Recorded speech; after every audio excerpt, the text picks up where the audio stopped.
Good evening friends. जैसा कि हमने पिछले लेक्चर में पढ़ा था माइटोकॉन्ड्रिया एंड राइबोसोम के बारे में, आज हम पढ़ेंगे न्यूक्लियस के बारे में। न्यूक्लियस क्या होता है, आइए हम जानते हैं। It is the discovered by Robert brown in the year of 1831। Robert brown ने न्यूक्लियस की खोज सन 1831 ईस्वी में की थी।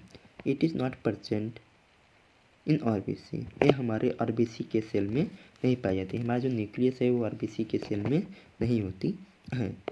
It is the largest organelle of the cells, ये हमारे सेल की सबसे लार्जेस्ट ऑर्गेनल्स होती हैं।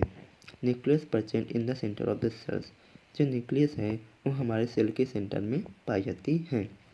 Nucleus contain the body genetic materials which is called DNA. Nucleus के अंदर एक जेनेटिक मटेरियल पाया जाता है जिसको हम डीएनए कहते हैं। डीएनए का फुल फॉर्म होता है deoxyribonucleic acids. It is spherical shape structures is called nucleolus.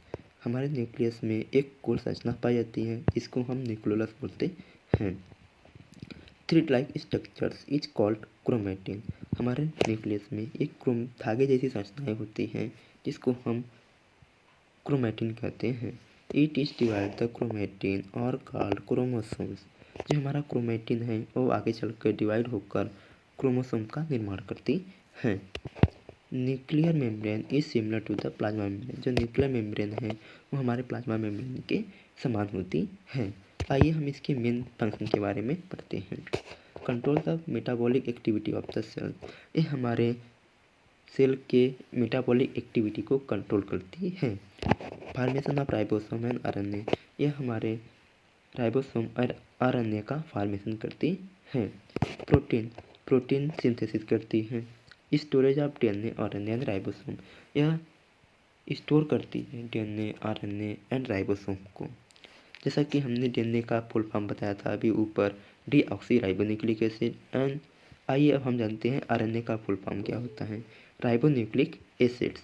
अगर आप सबको यह वीडियो अच्छा लगा हो तो like, share, comment and subscribe करना ना भूलें।